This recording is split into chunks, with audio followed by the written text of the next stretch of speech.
ಏನು ಸಮಸ್ಯೆ ಆಗಿದೆ, ಯಾರಿಂದ ಸಮಸ್ಯೆ ಆಗಿದೆ? ಕೋರ್ಟಲ್ಲಿ ಬಂದು ತಾಲೂಕು ಕೋರ್ಟಲ್ಲಿ ಕೇಸ್ ಹಾಕಿದೆ. ತಾಲೂಕು ಕೋರ್ಟಲ್ಲಿ ಬಂದು ನಮ್ಮ ಪರವಾಗಿ ಆದೇಶ ಆಗಿದೆ. ಅದಕ್ಕೆ ಒಳಗಡೆಗೆ ನಮ್ಮ ಪ್ರವೇಶ ಬಿಡಲಿಲ್ಲ. 2017 ಇಸ್ವಿನಲ್ಲಿ ಬಂದು AC ಕೋರ್ಟಲ್ಲಿ ಆದೇಶ ಆಯಿತು. 2025 ಸಿವಿಟ್ ಕೋರ್ಟಲ್ಲಿ ಆದೇಶ ಆಗಿದೆ ಮೇಡಮ್. ನಮ್ಮ ತಂದೆದ್ರೂ ಆಸ್ತಿನ ಬಂದು ಮರಿಯಪ್ಪಂಗೆ ಮಕ್ಕಳೇ ಇಲ್ಲ, ಅವ್ರು ಊರು ಬಿಟ್ಟು ಹೋಗಿ 100 ವರ್ಷ ಆಯಿತು. ಇವ್ರು ಯಾರೋ ಬೇರೆಯವರು ಬಂದಿದೆ ಅಂತ ಹೇಳ್ಕೊಂಡು ಫೋರ್ಜರಿ ದಾಖಲೆ ದೃಷ್ಟಿ ಮಾಡ್ಕೊಂಡು ಬಂದು ಭೌತಿಕತೆ ಮಾಡ್ಕೊಂಡಿದ್ದಾನೆ. ಸರ್, ಅವನ ಹೆಸರು ಏನು, ಅವನು ಯಾವ ಉದ್ದೇಶದಿಂದ ಹೀಗೆ ಮಾಡ್ತಾ ಇದ್ದಾರೆ ಅಂತ? ಮೇಡಮ್, ಅವನ ಹೆಸರು ಬಂದು ಇದು ರಾಮಕೃಷ್ಣ ಅಂತ. ಇದು ಚನ್ನರಾಯಪಟ್ಟಣ ಟೌನ್ ಪೊಲೀಸಲ್ಲಿ ಬಂದು ಹೆಡ್ ಕಾನ್ಸ್ಟೇಬಲ್ ಆಗಿ ಕೆಲಸ ಮಾಡ್ತಾ ಇದ್ದಾನೆ.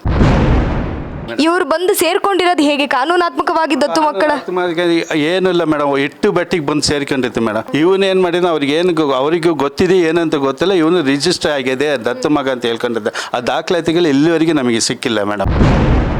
15-20 ವರ್ಷದಿಂದ ಕಾನೂನು ಹೋರಾಟ ಮಾಡ್ಕೊಂಡಿದ್ದೀನಿ ಈ ತಂದೆದ ಆಸ್ತಿ ಜಮೀನಿಗೋಸ್ಕರ. ನಮ್ಮ ಹಣಕಾಸು ಕಳ್ಕೊಂಡಿದ್ದೀನಿ, ಆರೈಕೆ ಕಳ್ಕೊಂಡಿದ್ದೀನಿ, ಎಲ್ಲನೂ ಕಳ್ಕೊಂಡ್ಬಿಟ್ಟಿದ್ದೀನಿ. ನಮ್ಮ ಆಸ್ತಿನ, ನಮ್ಮ ತಂದೆದ ಆಸ್ತಿನ ನಾವು ತಗೊಳ್ಳೋಕ್ಕೆ ಬಿಡ್ತಾನೆ ಇಲ್ಲ. ಜಮೀನು ಒಳಗಡೆ ಹೋಗೋಕ್ಕೆ ಪ್ರವೇಶ ಮಾಡೋಕ್ಕೆ ಬಿಡ್ತಾ ಇಲ್ಲ. ಒಳಗಡೆಗೆ ಹೋದ್ರೆ ನಿಮ್ಮೆಲ್ಲ ಬಂದು 420 ಕೇಸ್ ಹಾಕ್ತೀನಿ, ಕ್ರಿಮಿನಲ್ ಕೇಸ್ ಹಾಕ್ತೀನಿ ಅಂತ ಎದುರಿಸ್ತಾನೆ. ಇದನ್ನು ತಗೊಂಡು ಹೋಗಿ ತಹಸೀಲ್ದಾರ್ ಖಾತೆ ಮಾಡಿಕೊಂಡ್ರೆ ಕೊಡ್ತಾ ಇಲ್ಲ. ಅವ್ರ ಪರ ತಹಸೀಲ್ದಾರ್ ಲಂಚ ತಗೊಂಡ್ಬಿಟ್ಟು ಅವ್ರ ಪರವಾಗಿತ್ತು ಅವ್ನು ಕೆಲಸ ಮಾಡ್ತಾ ಇದ್ದಾರೆ. ನಮ್ಮ ಪರವಾಗಿ ಅವ್ರು ಕೆಲಸ ಮಾಡ್ತಾ ಇಲ್ಲ. ಇಲ್ಲಿ ಏನಾಗಿದೆ ಅಂದರೆ ಸಾಮಾನ್ಯ ಜನರಿಗೂ ಒಂದು ಕಾನೂನು, ಅಧಿಕಾರದಲ್ಲಿ ಇರೋರಿಗೂ ಒಂದು ಕಾನೂನು ಆಗಿಬಿಟ್ಟಿದೆ ಮೇಡಮ್. ನಿಮ್ಮದು ಒಂದೇ ಅಲ್ಲ, ನಿಮ್ಮ ಊರಿನಲ್ಲಿ ಸಾಕಷ್ಟು ಜನಕ್ಕೆ ಈ ರೀತಿಯಾದಂತಹ ಮೋಸ ಆಗಿದೆ. ಇಂಥವ್ರ ಬಗ್ಗೆ ಸರ್ಕಾರಕ್ಕೆ ಏನು ಮನವಿ ಮಾಡ್ತೀರಾ? ಕೋರ್ಟ್ ಆದೇಶನ ಉಲ್ಲಂಘನೆ ಮಾಡಿದ್ದಾರೆ ಇವರು, ಪೊಲೀಸ್ ಇಲಾಖೆಯಲ್ಲಿರೋರು, ತಹಸೀಲ್ದಾರ್ ಇವರಲ್ಲ. ಸರ್ಕಾರಕ್ಕೆ ಮನವಿ ಮಾಡಿ ಇಂಥ ಬಂದು ದರೋಡೆ ಮಾಡೋಣ, ಕೆಟ್ಟು ಫ್ರಾಡ್ ಮಾಡೋಣ ಕೆಲಸದಿಂದ ವಜಾ ಮಾಡಬೇಕು. ನಮಸ್ತೆ. ಹಾಸನ ಜಿಲ್ಲೆ ಚನ್ನರಾಯಪಟ್ಟಣ ತಾಲೂಕಿನ ಶ್ರವಣಬೆಳಗೊಳ ಹೋಬಳಿಯ ಜುಟ್ಟನಹಳ್ಳಿ ಗ್ರಾಮದಿಂದ ಪುಟ್ಟರಾಜು ಅವರು ಬಂದಿದ್ದಾರೆ. ಬನ್ನಿ ಅವರ ಸಮಸ್ಯೆ ಏನು ಅಂತ ತಿಳ್ಕೊಳ್ಳೋಣ. ಸರ್ ನಮಸ್ತೆ. ಏನು ಸಮಸ್ಯೆ ಆಗಿದೆ, ಯಾರಿಂದ ಸಮಸ್ಯೆ ಆಗಿದೆ? ಮೂಲ ವಾರಿಸ್ದಾರರು, ಈ ಜಮೀನಿಗೆ ಮೂಲ ವಾರಿಸ್ದಾರರು ಜಿಟ್ನಳ್ಳಿ ಗ್ರಾಮದಲ್ಲಿ ಒಟ್ಟು ಬಂದು 3 ಎಕರೆ 25 ಕುಂಟೆ ಇರೋ ಜಾಗ ಇದು. 3 ಎಕರೆ 25 ಕುಂಟೆ ಇರೋ ಜಾಗ ಇದು. ಬಟ್ ಏನಾಗಿದೆ ಅಂದರೆ ನಮ್ಮ ತಂದೆ ಬಂದು 6 ಜನ ಮಕ್ಕಳು. ನಮ್ಮ ಚಿಕ್ಕಪ್ಪಂಗೆ ಮಕ್ಕಳು ಇರಲಿಲ್ಲ. ಈ ಮಕ್ಕಳು ಇರೋದ ಕಾರಣಕ್ಕೋಸ್ಕರ ನಮ್ಮ ತಂದೆ ಬಂದು ಆವಾಗ ನಮ್ಮ ತಂದೆ ಕೆಲಸ ಹಚ್ಕೊಂಡು ಬಂದು ತಮಿಳ್ನಾಡು ಊಟಿಗೆ ಹೋಗಿದ್ರು. ಅಲ್ಲೇ ಬಂದು ಜೀವನ ಸಾಗಿಸ್ತಾ ಇದ್ರು. ಹೊಟ್ಟೆಪಾಡಿಗೋಸ್ಕರ ಅಲ್ಲಿಗೆ ಹೋದ್ರು. ಆವಾಗ 3 ತಿಂಗಳು 6 ತಿಂಗಳಿಗೆ ಒಂದ್ಸರಿ ಬಂದುಬಿಟ್ಟು ಇಲ್ಲಿ ವ್ಯವಸಾಯ ಮಾಡ್ಕೊಂಡು ನಮ್ಮ ಚಿಕ್ಕಪ್ಪನ ಜೊತೆ ವ್ಯವಸಾಯ ಮಾಡ್ಕೊಂಡು ಅನ್ಯೋನ್ಯಾಗೆ ಇದ್ದು ಚೆನ್ನಾಗೇ ಇದ್ರು. ವಿಶ್ವಾಸದಿಂದ ಮಾಡ್ಕೊಂಡು ಹೋಗ್ತಾಯಿದ್ರು. ಏನಾಗಿದೆ ಅಂದರೆ ನಮ್ಮ ತಂದೆಗೆ ಸ್ವಲ್ಪ ಆರೈಕೆ ತಪ್ಪಿದ್ರಿಂದ ಅವ್ರು ಬಂದು ಬರೋಕ್ಕಾಗ್ತಿರ್ಲಿಲ್ಲ. ಆವಾಗ ನಾವು ನಮ್ಮ ಅಣ್ಣನಿಗೆ ಬಂದು ಚನ್ನರಾಯಪಟ್ಟಣದಲ್ಲಿ ಹೆಣ್ಣು ತಗೊಂಡು ಅವ್ರು ಬರ್ತಾಯಿದ್ರು, ಹೋಗ್ತಾಯಿದ್ರು. ಮಧ್ಯದಲ್ಲಿ ಯಾವನೋ ಒಬ್ಬ ಇಟ್ಟು ಬಟ್ಟಿಗೆ ಬಂದುಬಿಟ್ಟು ನಮಗೆ ಗೊತ್ತಿಲ್ಲದೆ ನಮ್ಮ ಅರಿಗೆ ಬರ್ದಲ್ಲಿ ಅವ್ರ ಚಿಕ್ಕಪ್ಪಂದು ಆಸ್ತಿನ ಕಬಳಿಸ್ಕೊಂಡು ಖಾತೆ ಮಾಡ್ಕೊಂಡ್ಬಿಟ್ಟು ನಮ್ಮ ತಂದೆದ್ರೂ ಆಸ್ತಿನ ಬಂದು ಮರಿಯಪ್ಪಂಗೆ ಮಕ್ಕಳೇ ಇಲ್ಲ, ಅವ್ರು ಊರು ಬಿಟ್ಟು ಹೋಗಿ 100 ವರ್ಷ ಆಯಿತು. ಇವ್ರು ಯಾರೋ ಬೇರೆಯವರು ಬಂದಿದೆ ಅಂತ ಹೇಳ್ಕೊಂಡು ಇದು ಫೋರ್ಜರಿ ದಾಖಲೆ ದೃಷ್ಟಿ ಮಾಡ್ಕೊಂಡು ಬಂದು ಭೌತಿಕತೆ ಮಾಡ್ಕೊಂಡಿದ್ದಾನೆ. ಇದು ನಮಗೆ ಗೊತ್ತೇ ಇರಲಿಲ್ಲ. ಆಮೇಲೆ ಬೇರೆ ಊರವ್ರು ಬಂದು ದಯಾದಿಗಳು ಹೇಳಿದ್ಮೇಲೆ ನಮಗೆ ಗೊತ್ತು. ನಾಟಕ ಕಚೇರಿಗೆ ಹೋಗಿ ಎನ್ಕ್ವೈರಿ ಮಾಡಿದ್ಮೇಲೆ ಅವನು ಎಲ್ಲ ಖಾತೆಲ್ಲ ಮಾಡ್ಕೊಂಡಿದ್ದಾನೆ ಅಂತ ಆವಾಗ ಗೊತ್ತಾಯಿತು. ಸರ್, ಅವನ ಹೆಸರು ಏನು, ಅವನು ಯಾವ ಉದ್ದೇಶದಿಂದ ಹೀಗೆ ಮಾಡ್ತಾ ಇದ್ದಾರೆ ಅಂತ? ಮೇಡಮ್, ಅವನ ಹೆಸರು ಬಂದು ಇದು ರಾಮಕೃಷ್ಣ ಅಂತ. ಇವಾಗ ಬಂದು ಅವನು ಏನು ಮಾಡಿದ್ದಾನೆ, ಬಂದು ಇದು ಚನ್ನರಾಯಪಟ್ಟಣ ಟೌನ್ ಪೊಲೀಸಲ್ಲಿ ಬಂದು ಹೆಡ್ ಕಾನ್ಸ್ಟೇಬಲ್ ಆಗಿ ಕೆಲಸ ಮಾಡ್ತಾ ಇದ್ದಾನೆ. ಆಯ್ತಾ? ಈ ಕಾನ್ಸ್ಟೇಬಲ್ ಮಾಡ್ಕೊಂಡ್ಬಿಟ್ಟು ದಬ್ಬಾಳಿಕೆ ಮಾಡ್ಕೊಂಡು ದೌರ್ಜನ್ಯ ಮಾಡ್ಕೊಂಡ್ಬಿಟ್ಟು ನಮ್ಮ ಆಸ್ತಿನ, ನಮ್ಮ ತಂದೆದ ಆಸ್ತಿನ ನಾವು ತಗೊಳ್ಳೋಕ್ಕೆ ಬಿಡ್ತಾನೆ ಇಲ್ಲ. ಜಮೀನು ಒಳಗಡೆ ಹೋಗೋಕ್ಕೆ ಪ್ರವೇಶ ಮಾಡೋಕ್ಕೆ ಬಿಡ್ತಾ ಇಲ್ಲ. ಒಳಗಡೆಗೆ ಹೋದ್ರೆ ನಿಮ್ಮೆಲ್ಲ ಬಂದು 420 ಕೇಸ್ ಹಾಕ್ತೀನಿ, ಕ್ರಿಮಿನಲ್ ಕೇಸ್ ಹಾಕ್ತೀನಿ ಅಂತ ಎದುರಿಸ್ತಾನೆ, ಬೆದರಿಸ್ತಾ ಇದ್ದಾನೆ. ಇದರಿಂದ ನಮಗೆ ಪ್ರಾಣ ಭಯದಿಂದ ನಾವು ಏನು ಕೈಲಿ ಮಾಡೋಕ್ಕೆ ಆಗ್ತಾ ಇರಲಿಲ್ಲ. ಅದಕ್ಕೆ ನಾವೇನೋ ಕಾನೂನು ರೀತಿಯಲ್ಲಿ ಹೋಗೋಣ ಅಂತ ಹೇಳ್ಕೊಂಡ್ಬಿಟ್ಟು ನಾವೇನು ಮಾಡಿದ್ವಿ, ತಾಲೂಕು ಕೋರ್ಟಲ್ಲಿ ಬಂದು ಕೇಸ್ ಹಾಕಿದ್ದೀವಿ. ಇಷ್ಟೆಲ್ಲ ಸಮಸ್ಯೆ ಇದ್ದಾಗ ನೀವು ಕಂಪ್ಲೇಂಟ್ ಕೊಟ್ಟಿರ್ಲಿಲ್ವಾ ಅಂತ? ಮೇಡಮ್, ಎಲ್ಲ ಕಂಪ್ಲೇಂಟ್ ಎಲ್ಲ ಕೊಟ್ಟಿದ್ದೀವಿ. ಕಂಪ್ಲೇಂಟ್ ಎಲ್ಲ ಕೊಟ್ಟು ಬಂದು ಏನಾಗ್ತಾರೆ, ಆಯ್ತು ನಾವು ಕರೆದು ಮಾತಾಡಿಸ್ತೀನಿ ಅಂತ ಹೇಳ್ತಾರೆ. ಹೊತ್ತು ಇನ್ನೂವರೆಗೆ ನಮಗೆ ಒಂದು ಯಾವುದೇ ನ್ಯಾಯ ಸಿಕ್ಕಿಲ್ಲ. ನಮಗೆ SP-ಗೆ ಕಂಪ್ಲೇಂಟ್ ಮಾಡಿದ್ದೀವಿ. ಅವಾಗ ಲೇಡೀಸ್ ಯಾರೋ ಇದ್ರು ಮೇಡಮ್, ಹೊಸೊಬ್ರು, ಅವ್ರ ಜೊತೆ ಕೊಡ್ತಿದ್ದೀನಿ. ಆಮೇಲೆ ಬಂದು ಟೌನ್ ಪೊಲೀಸ್ ಸ್ಟೇಷನ್ಗೆ ಸಬ್ ಇನ್ಸ್ಪೆಕ್ಟರ್ಗೂ ಕೊಟ್ಟಿದ್ದೀವಿ. ಆಯ್ತು ಕರೆದು ಮಾತಾಡಿಸ್ತೀನಿ ಅಂತೇಳಿ ಇಲ್ಲಿವರೆಗೆ ನಮಗೆ ಯಾವುದು ಬಂದು ನ್ಯಾಯ ಕೊಡಿಸಿಲ್ಲ. ಇನ್ನು ಅವ್ರ ಪರವಾಗಿತಾ ಇರ್ತಾರೋ ಹೊರತು ನಮ್ಮ ಪರವಾಗಿ ಇಲ್ಲ. ಹೀಗಾಗಿ ನಾವೇನು ಮಾಡಿದ್ವಿ, ಕಾನೂನು ಹೆಚ್ಚು ಕಡಿಮೆ ಇಲ್ಲಿಂದ ತಗೊಬಂದು 15-20 ವರ್ಷದಿಂದ ಕಾನೂನು ಹೋರಾಟ ಮಾಡ್ಕೊಂಡಿದ್ದೀನಿ ಈ ತಂದೆದ ಆಸ್ತಿ ಜಮೀನಿಗೋಸ್ಕರ. ನಮ್ಮ ಹಣಕಾಸು ಕಳ್ಕೊಂಡಿದ್ದೀನಿ, ಆರೈಕೆ ಕಳ್ಕೊಂಡಿದ್ದೀನಿ, ಎಲ್ಲನೂ ಕಳ್ಕೊಂಡ್ಬಿಟ್ಟಿದ್ದೀನಿ. ನಾನು ಮಾಡ್ದಿದ್ದ ಪ್ರಯತ್ನನೇ ಇಲ್ಲ. ಇವಾಗ ಏನಾಗಿದೆ ಅಂದರೆ ಕೋರ್ಟಲ್ಲಿ ಬಂದು ತಾಲೂಕು ಕೋರ್ಟಲ್ಲಿ ಕೇಸ್ ಹಾಕಿದೆ. ತಾಲೂಕು ಕೋರ್ಟಲ್ಲಿ ಬಂದು ನಮ್ಮ ಪರವಾಗಿ ಆದೇಶ ಆಗಿದೆ. ಅದಕ್ಕೆ ಒಳಗಡೆಗೆ ನಮ್ಮ ಪ್ರವೇಶ ಬಿಡಲಿಲ್ಲ. ಅವ್ರು ಸ್ಟೇಷನ್ ಪೊಲೀಸ್ನವರು ಬಂದು ದಬ್ಬಾಳಿಕೆ ಮಾಡ್ಕೊಂಡು ನಮಗೆ ಒಳಗಡೆಗೆ ಎಂಟ್ರಿ ಮಾಡೋಕ್ಕೆ ಬಿಟ್ಟಿಲ್ಲ. ಈಗ ಕೋರ್ಟಲ್ಲೂ ಅಂದ್ರೆ AC ಕೋರ್ಟು, ತಾಲೂಕು ಕೋರ್ಟು ಮತ್ತೆ ಸಿವಿಲ್ ಕೋರ್ಟಲ್ಲೂ ನಿಮ್ಮ ಪರವಾಗಿ ಆದೇಶ ಆಗಿದೆ. ಎಲ್ಲ ಆಗಿದೆ. ಎಷ್ಟನೇ ಇಸ್ವಿಲಿ ಅದು ಆದೇಶ ಆಗಿದ್ದು? ಮೇಡಮ್ 2014 ಬಂದು ತಾಲೂಕು ಕೋರ್ಟಲ್ಲಿ ಆದೇಶ ಆಯಿತು ಮೇಡಮ್. 2017 ಇಸ್ವಿನಲ್ಲಿ ಬಂದು AC ಕೋರ್ಟಲ್ಲಿ ಆದೇಶ ಆಯಿತು. 2025 ಸಿವಿಲ್ ಕೋರ್ಟಲ್ಲಿ ಆದೇಶ ಆಗಿದೆ ಮೇಡಮ್. ಈಗ ಆದೇಶ ಆದ್ರೂ ಆ ಸ್ಥಳಕ್ಕೆ ನಿಮ್ಮನ್ನ ಅನುವು ಮಾಡಿಕೊಡ್ತಾ ಇಲ್ಲ.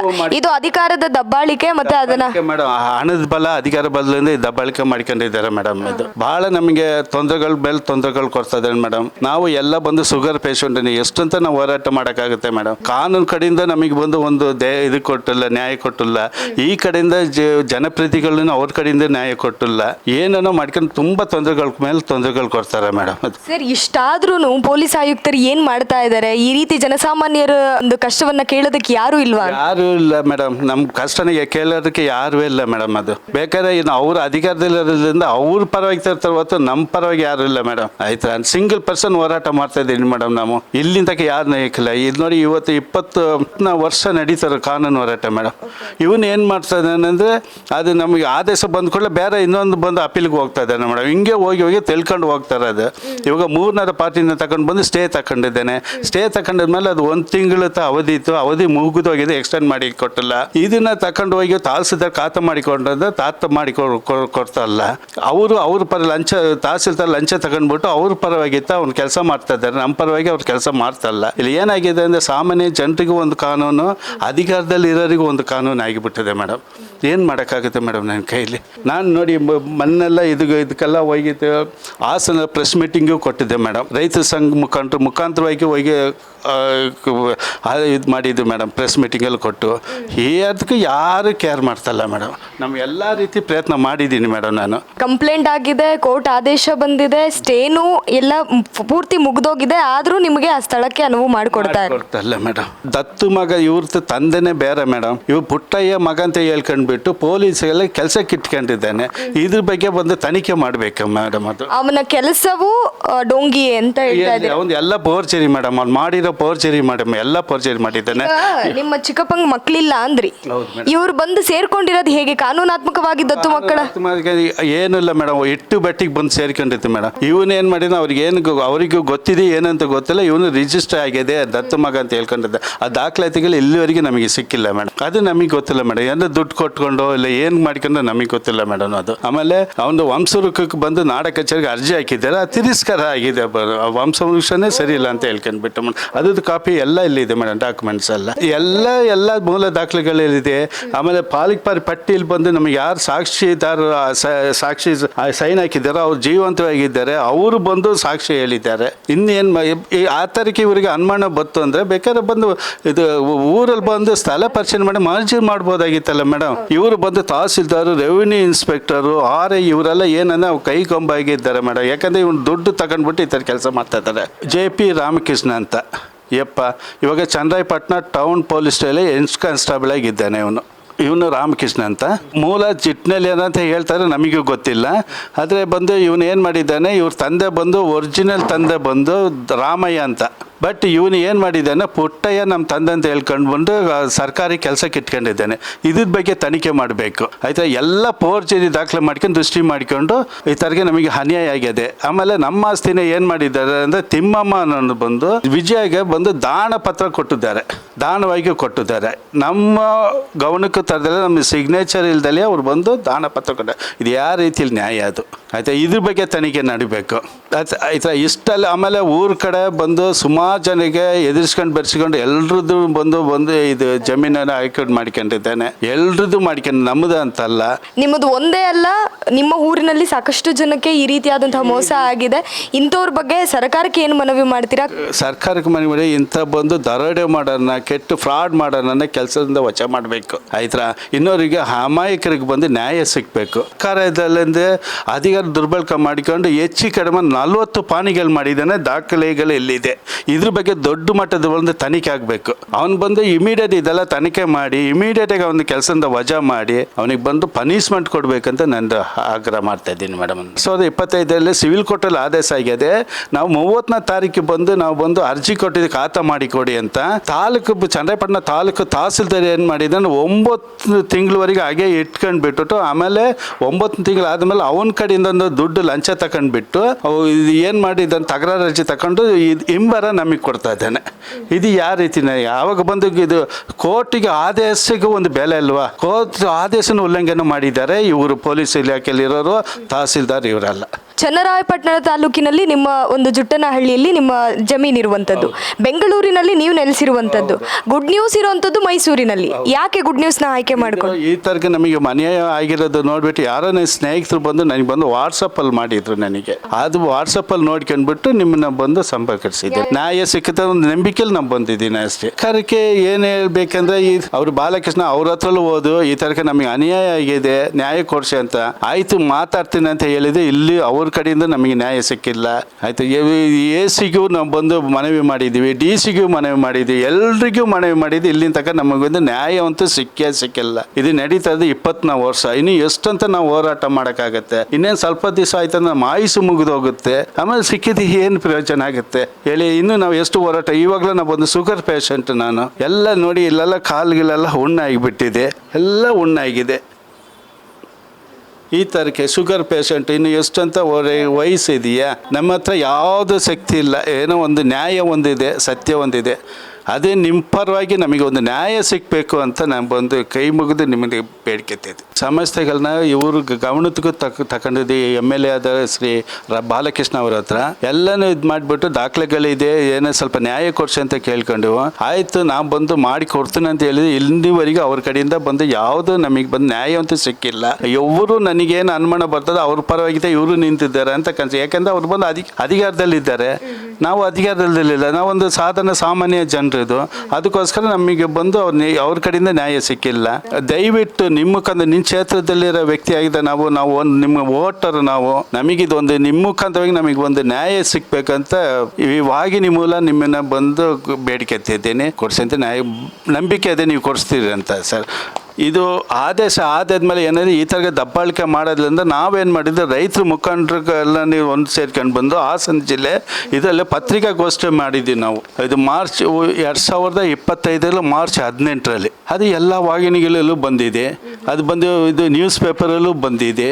ಆಮೇಲೆ ಅವನಿಗೆ ಏನು ಮಾಡಿದ್ದಾನೆ, ಇದು ಅಲ್ದಲೇ ಬಂದು ಬೇರೆ ಬೇರೆ ಕಡೆಲ್ಲ ಬಂದು ಒಟ್ಟು 40 ಪಾನಿಗಳು ಮಾಡಿದ್ದಾನೆ. ಇದು ಹೇಗೆ ಬರ್ತಂತೆ? ದೊಡ್ಡ ಮಟ್ಟದಲ್ಲಿ ತನಿಖೆ ಆಗಬೇಕು. ಇದು ಒಂದು ಸರ್ಕಾರ ಅಧಿಕಾರ ಇರೋದಾಗ ಇವನು ಎಷ್ಟು ಎಲ್ಲ ಆಸ್ತಿಗಳನ್ನ ಚಾಲನೆ ಇದೆ, ಇನ್ಕ್ಲೂಡಿಂಗ್ ರೆವಿನ್ಯೂ. ಶಿಕ್ಷೆ ಆಗಲೇಬೇಕು, ಕೆಲಸದಿಂದ ವಜಾ ಆಗಲೇಬೇಕು. ಇವಾಗ ಅಧಿಕಾರದಲ್ಲಿಂತ ಈ ಥರಕ್ಕೆಲ್ಲ ಮಾಡ್ತಾ ಇದ್ದಾರೆ. ಅಧಿಕಾರದಲ್ಲಿ ನಿಲ್ಲಿಸ್ಬಿಟ್ಟು ಅವ್ರ ಕೈಲಿ ಏನು ಮಾಡೋಕ್ಕಾಗತ್ತೆ? ಅದಕ್ಕೋಸ್ಕರ ದಯವಿಟ್ಟು ಅವನು ಬಂದು ಇಮಿಡಿಯೇಟಾಗಿ ಕೆಲಸದಿಂದ ವಜಾ ಮಾಡಿ ದೊಡ್ಡ ಮಟ್ಟದಲ್ಲಿ ಒಂದು ತನಿಖೆ ಆಗಲಿ ಅಂತ ನಂದು ಆಗ್ರಹ ಮಾಡಿ. ನಾಡ ಕಚೇರಿಯಲ್ಲಿ ತದ್ದು ಮಕ್ಕಂತ ಹೇಳ್ಕೊಂಡ್ಬಿಟ್ಟು ರಿಜಿಸ್ಟರ್ ಆಗಿದೆ ಅಂತ ಹೇಳ್ತಾ ಇದ್ದಾನೆ. ಇಲ್ಲಿನ ತನಕ ಒಂದು ಬಂದು ಯಾವುದೇ ದಾಖಲಾತಿಗಳು ನಮಗೆ ಸಿಕ್ಕಿಲ್ಲ, ಅಲ್ಲೂ ಇಲ್ಲ. ಸೆಕೆಂಡು ಇವನು ಬಂದು ಯಾವುದೋ ಒಂದು ವಿಚಾರಕ್ಕೆ ಬಂದು ವಂಶವೃಕ್ಷ ಬೇಕಂತ ಅರ್ಜಿ ಹಾಕಿದೆ ನಾಡ ಕಚೇರಿಗೆ. ಅದು ಸರಿಯಿಲ್ಲ ಅಂತ ತಿರಸ್ಕಾರ ಆಗಿದೆ. ಅದ್ರದ್ದು ಕಾಪಿ ಇಲ್ಲಿದೆ, ಎಲ್ಲ ನನ್ನ ಹತ್ರ ಇದೆ. ಆಮೇಲೆ ನಾನು ದೊಡ್ಡದು ಇವರಿಗೆ ಯಾರಿಗೆ ನಮ್ಮ ಕಂದಾಯ ಸಚಿವರಿಗೆ ಮನೆಗೆ ಹೋಗಿ ಮನವಿ ಮಾಡಿದ್ದೀನಿ. ಅವರು ಅವ್ರ ಕಡೆಯಿಂದ PA ಕಡೆಯಿಂದ ಮಾತಾಡ್ಸಿದ್ದಾರೆ. ಹಾಗೆ ಇದ್ದತ್ತ ಕೃಷ್ಣ ಬೈರೇಗೌಡರ ಮನೆ ಹತ್ರನೂ ಹೋಗಿ ನಾವು ಮನವಿ ಮಾಡಿದ್ದೀವಿ. ಅವ್ರ ಕಡೆಯಿಂದ PA ಕಡೆಯಿಂದ ಬಂದು AC ಹತ್ರ ಮತ್ತು ತಹಸೀಲ್ದಾರ್ ಹತ್ರನೂ ಮಾತಾಡ್ಸಿದ್ದಾರೆ. ಅವರು ಇವರು ಆಯ್ತು ನಿಮ್ಮ ಆಗಿದೆ ಹೋಗಿ ಅಂತ ಹೇಳಿದ್ರೆ ಇಲ್ಲಿ ಏನಾಗಿದೆ ಅಂದರೆ ಎಲ್ಲ ಉಲ್ಟಾ ಆಗಿದೆ. ಇಲ್ಲಿ ನಾವು ಬಂದು ಮಾರನೇ ದಿವಸ ಬಂದು ನಮಗೆ ಪಾಣಿ ಮಾಡಿ ಕೊಡ್ತಂತ ತಹಸೀಲ್ದಾರ್ ಮಾರನೇ ದಿವಸ ಆ ಪಾರ್ಟಿ ಹತ್ರ ದುಡ್ಡು ತಗೊಂಡು ಲಂಚ ತಗೊಂಡು ಬಂದು ತಕರಾರು ರಿಸೀವ್ ಮಾಡ್ಕೊಂಡು ಶಂಕರಪ್ಪ ಅಂತ ಆ ಯಪ್ಪ ಏನು ಮಾಡಿದ್ದಾರೆ, ನನಗೆ ಹಿಂಬರ ಕೊಟ್ಬಿಟ್ಟಿದ್ದಾರೆ. ಹಿಂಬರ ಹೆಂಗೆ ಕೊಟ್ಟಕ್ಕಾಗತ್ತೆ? ಒಂದು ಸಿವಿಲ್ ಕೋರ್ಟಲ್ಲಿ ಆದೇಶ ಆಗಿದೆ. ಸಿವಿಲ್ ಕೋರ್ಟಿಗೆ ಒಂದು ಬೆಲೆ ಇಲ್ವಾ? ಈ ತರಕ ಅಧಿಕಾರದಲ್ಲಿರೋರೇ ಉಲ್ಲಂಘನೆ ಮಾಡ್ತಾ ಇದ್ದಾರೆ ಆದೇಶನ. ಅವಾಗ ಏನಿದೆ ಇವರು ಸರ್ಕಾರ ಉದ್ಯೋಗದಲ್ಲಿ ಏನು ಪ್ರಯೋಜನ ಹೇಳಿ? ಇಂಥವ್ರನ್ನೆಲ್ಲ ಕೆಲಸದಿಂದ ಕಿತ್ತಾಕ್ಬೇಕು ಅಂತ ನಂದು ಆಗ್ರಹ ಮಾಡ್ತಾ ಇದ್ದೀನಿ. ಮತ್ತೆ ಸುತ್ತಮುತ್ತ ಬಂದು 40 ಪಾನಿಗಳ ಮೇಲೆ ಅವ್ನು ಬಂದು ಆಸ್ತಿ ಅವನ ಎಂತಿ ಹೆಸರು ವಿಜಯ ಹೆಸರಲ್ಲಿ ಮಾಡ್ಕೊಂಡಿದ್ದಾನೆ. ಅವನ ಎಂತಿ ಪಿನಾಮಿ ಆಸ್ತಿ ಮಾಡ್ಕೊಂಡಿದ್ದಾನೆ. ಇದು ದಾಖಲಾತಿಗಳು ಖಾತೆ ಇದೆ, ಪಾನಿ ಎಲ್ಲ ನನ್ನ ಹತ್ರ ಇದೆ. ನಿಮಗೆ ಅದನ್ನು ನಾನು ಕೊಡ್ತೀನಿ. ನಾನು ವೆರಿಫೈ ಮಾಡ್ಕೊಂಡು ಇಮಿಡಿಯೇಟಾಗಿ, ಯಾಕಂದರೆ ಇನ್ನು ಮುಂದಕ್ಕೆ ನಾನು ಹೋರಾಟ ಶಕ್ತಿ ಇರ್ತದೆ ಇಲ್ವ ಅಂತ ನನಗೆ ಗೊತ್ತಿಲ್ಲ. ನೀವು ಹಾಗಿನ ಮೂಲಗಳವಾಗಿ ಇದಕ್ಕೆ ಒಂದು ಅಂತ್ಯ ಕಾಣಬೇಕಂತ ನನಗೆ. ಸರ್, ನಿಮ್ಮ ವಂಶವೃಕ್ಷ ಏನು, ನಿಮಗೆ ಎಷ್ಟು ಆಸ್ತಿ ಬರಬೇಕು ಅಂತ? ನಮ್ಮ ವಂಶವೃಕ್ಷ, ನಮ್ಮ ತಂದೆ ಹೆಸರು ಬಂದು ಮರಿಯಯ್ಯ. ಮರಿಯಂಗೆ ಬಂದು 6 ಜನ ಮಕ್ಕಳು, 4 ಜನ ಗಂಡು ಮಕ್ಕಳು, 2 ಹೆಣ್ಮಕ್ಳು. ಹೆಂಗೆ ಬಂದು ಮಕ್ಕಳು ಇರಲಿಲ್ಲ, ಆಯಿತಾ. ನಮ್ಮನ್ನ ಬಂದು ಮಕ್ಕಳು ಅಂತ ಭಾವಿಸ್ಕೊಂಡ್ಬಿಟ್ಟು ಇದು ಮಾಡ್ತಾಯಿದ್ರು. ಭಾಳ ಪ್ರೀತಿಯಿಂದ ಸಾಯ್ಕೊಂಡು ನಮ್ಮನ್ನು ಬರ್ತಾಯಿದ್ರು. ನಮ್ಮ ತಾತನ ಹೆಸರು ಬಂದು ವರದಯ್ಯ. ವರದಯ್ಯಂಗೆ 2 ಗಂಡು ಮಕ್ಕಳು, ಒಬ್ಬರು ಮರಿಯಯ್ಯ, ಇನ್ನೊಬ್ಬರು ಪುಟ್ಟಯ್ಯ. ಮರಿಯಯ್ಯಂಗ ಅವರೇ ಹಿರಿಯರು, ದೊಡ್ಡವರು ಹಿರಿಯರು. ಅವರಿಗೆ ಬಂದು 6 ಜನ ಮಕ್ಕಳು, 4 ಜನ ಗಂಡು ಮಕ್ಕಳು, 2 ಹೆಣ್ಮಕ್ಳು. ನಮ್ಮ ಪುಟ್ಟಯ್ಯಂಗ ಬಂದು ಮಕ್ಕಳು ಇರಲಿಲ್ಲ. ಅದು ಹಂಗೆ ಇತ್ತು. ನಮ್ಮನತ್ತ ಮಕ್ಕಳು ಅಂತ ಸಾಯ್ಕೊಂಡು ಅವರು ಚೆನ್ನಾಗಿ ನೋಡ್ಕೊತಾ ಇದ್ರು. ಚಿಕ್ಕದಾಗಿಲ್ಲ, ಮಧ್ಯದಲ್ಲಿ ಬಂದು ಇಟ್ಟು ಬಟ್ಟಿಗೆ ಬಂದು ಸೇರ್ಕೊಂಡಿತ್ತು. ಅವರು ಇಟ್ಟು ಬಟ್ಟಿಗೆ ಬಂದು ಸೇರ್ಕೊಂಡ್ಬಿಟ್ಟು ಯಾವುದು ದಾಖಲಿದೆ ಇಲ್ಲ. ಇದು ಯಾವಾಗ ಬಂದು ತಂದೆ ಅವರು ಮರಿಯಯ್ಯ, ಆ ಹುಡುಗ ಬಂದು ಅನ್ನೋದು ಒರಿಜಿನಲ್ ತಂದೆ ಬಂದು ರಾಮಯ್ಯ, ಆಯ್ತಾ. ರಾಮಯ್ಯ ಅವ್ರ ಮನೆಯಲ್ಲಿಂದ ಬಂದು ಇಲ್ಲಿ ಇಟ್ಟು ಬಟ್ಟಿಗೆ ಪುಟ್ಟಯ್ಯ ಹತ್ರ ಸೇರ್ಕೊಂಡ್ಬಿಟ್ಟು ನಾನು ದತ್ತು ಮಗ ಅಂತ ಹೇಳ್ಕೊಂಡ್ಬಿಟ್ಟು ಪೊಲೀಸ್ ಕೆಲಸಕ್ಕೆ ಇಟ್ಕೊಂಡಿರೋದು. ಸರ್ವೆ ನಂಬರ್ ಬಂದು 64/1. ಒಂದರಲ್ಲಿ ಬಂದು 3 ಎಕರೆ 25 ಗುಂಟೆ ವಿಸ್ತರಣೆ ಪೂರ್ತಿ ಇರೋದು ಏರಿಯಾ ಬಂದು 3 ಎಕರೆ 25 ಗುಂಟೆ. ಅದರಲ್ಲಿ ಬಂದು ಸರಿಸಮಾಗಿ ಹಂಚ್ಕೊಂಡಿದ್ದಾರೆ, ಅಣ್ಣಂಗೆ ಇಷ್ಟು ತಮ್ಮಂಗೆ ಇಷ್ಟು ಅಂತ. ಹಿರಿಯರಿಗೆ ಬಂದು ಮರಿಯಂಗೆ ಬಂದು 1 ಎಕರೆ 30 ಗುಂಟೆ ಆ ಸರ್ವೆ ನಂಬರಲ್ಲೇ ಆಗಿದೆ. ಇನ್ನೊಂದು ಮಿಕ್ಕಿದ ಬಂದು ಅವ್ರ ಪುಟ್ಟಯ್ಯಂಗೆ 1 ಎಕರೆ 35 ಗುಂಟೆ, ಒಂದು 5 ಗುಂಟೆ ಎಕ್ಸ್ಟ್ರಾಗೆ ಅವರಿಗೆ ಕೊಟ್ಟಿದೆ ಖರಾಬ್ ಅಂತ ಹೇಳ್ಕೊಂಡ್ಬಿಟ್ಟು. ಹಿಂಗೆ ಇದು ಮಾಡ್ಕೊಂಡಿರೋದು, ಆಯಿತಾ. ಇದು ನಾವು ಎಲ್ಲ ಜಂಟಿಯಾಗೇ ಇತ್ತು, ಇದು ಖಾತೆ, ಇದು ಪಾನಿ ಜಂಟಿಯಾಗೇ ಇತ್ತು. ಇದು ಹೋಗ್ತಾ ನಾವು ಬರ್ತಾಯಿದ್ದು ನಮಗೆ ಎಲ್ಲ ಚೆನ್ನಾಗಿ ನೋಡ್ಕೊತಾರಲ್ಲ ಏನಕ್ಕೆ ಅಂತ ಹೇಳ್ಕೊಂಡ್ಬಿಟ್ಟು ನಾವು ಬಂದು ಊಟಿಲಿ ವಾಸ ಮಾಡ್ತಾಯಿದ್ದು. ನಾವು ಬಂದು ಚನ್ನರಾಯಪಟ್ಟಣ ಊಟಿಲಿ ವಾಸ ಮಾಡ್ತಾಯಿದ್ದು. ಅವ್ರಿಗೆ ಬಂದು ನಮಗೆ ಬಂದು ಒಂದು ಸರ್ವೆ ನಮ್ಮದು 64/3 ಇವಾಗ ಪೋರ್ಟ್ ಚೇಂಜ್ ಆಗಿದೆ. 64/3 ಅದರಲ್ಲಿ ಏನಾಗಿದೆ ಅಂದ್ರೆ 1 ಎಕರೆ 30 ಗುಂಟೆ ನಮ್ಮ ಪರವಾಗಿ ಬರಬೇಕು, ನಮ್ಮ ತಂದೆದು ಆಸ್ತಿದು. ಅವರಿಗೆ 1 ಎಕರೆ 35 ಗುಂಟೆ ಅವ್ರಿಗೆ ಹೋಗುತ್ತೆ. ಬೇರೆ ಸರ್ವೆ ನಂಬರೆಲ್ಲ ನಾವು ಇದೆ, ಬಟ್ ಅದಕ್ಕೆ ನಾವು ಬಂದು ದಾವ ಹೋಗಿಲ್ಲ, ಕೇಸ್ ಹಾಕಿಲ್ಲ. ಈ 1 ಎಕರೆ 30 ಗುಂಟೆಗೆ ಮಾತ್ರ ನಾವು ಕೇಸ್ ಹಾಕಿದ್ದೀವಿ. ನಾವು ಚನ್ನರಾಯಪಟ್ಟಣದ ಟೌನ್ ಕಾನ್ಸ್ಟೇಬಲ್ಗೆ 40 ಪಾಣಿಗಳು ಹೇಗೆ ಬಂತು ಅಂತ, ಅವರ ಮಡದಿಯ ಹೆಸರಿನ ವಿಜಯ ಅವರ ಅನ್ನುವಂತಹ ಹೆಸರಿನಲ್ಲಿ 40 ಪಾಣಿಗಳನ್ನು ಅವರು ಲಪಟಾಯಿಸಿದ್ದಾರೆ ಅಂತ ಹೇಳಿದ್ರೆ ತಪ್ಪಾಗಲ್ಲ. ಯಾಕೆ ಅಂದರೆ ಒಬ್ಬ ಹೆಡ್ ಕಾನ್ಸ್ಟೇಬಲ್ ಈ ರೀತಿಯಾದಂತಹ ಘಟನೆಯನ್ನು ಮಾಡ್ತಿದ್ರು, ಅಧಿಕಾರ ವರ್ಗ ಅವರಿಗೆ ಸಪೋರ್ಟ್ ಮಾಡ್ತಾ ಇದೆ ಅನ್ನುವಂಥದ್ದು ತಾಶೀಲ್ದಾರಿಂದ ಹಿಡಿದು ಎಸಿಯಿಂದ ಹಿಡಿದು ಡಿಸಿಯಿಂದ ಹಿಡಿದು ಗಂಭೀರವಾಗಿ ಪರಿಗಣಿಸಿ ಮುಂದಿನ ದಿನಗಳಲ್ಲಿ ಇವರಿಗೆ ನ್ಯಾಯವನ್ನು ಒದಗಿಸಿ. ಯಾಕೆಂದರೆ ಎಲ್ಲ ರೀತಿಯಾದಂತಹ ದಾಖಲಾತಿಗಳು ಇವರ ಹತ್ರ ಇದೆ. ಆದಷ್ಟು ಬೇಗ ಈ ವಿಚಾರವಾಗಿ ಪೊಲೀಸ್ ಆಯುಕ್ತರಾಗಿರಬಹುದು ಅಥವಾ ಸಂಬಂಧಪಟ್ಟಂತಹ ಎಲ್ಲ ವಿಚಾರಣೆಗಳು ನಡಿಬೇಕು. ಅಷ್ಟೇ ಅಲ್ಲದೆ ಕೋರ್ಟ್ನ ಆದೇಶಕ್ಕೂ ಬೆಲೆ ಇಲ್ವಾ ಅನ್ನುವಂಥದ್ದು ಮೂಲಭೂತ ಪ್ರಶ್ನೆ ಆಗುತ್ತೆ. ಹಾಗಾಗಿ ಆದಷ್ಟು ಬೇಗ ಇದಕ್ಕೆ ಅಂತ್ಯವನ್ನು ಕಾಣಬೇಕು ಅಂತ ಹೇಳ್ತಾ, ಕ್ಯಾಮ್ರಾ ಪರ್ಸನ್ ಪ್ರೀತಮ್ ಜೊತೆ ಸವಿತಾ, ಗುಡ್ ನ್ಯೂಸ್ ಕನ್ನಡ, ಮೈಸೂರು.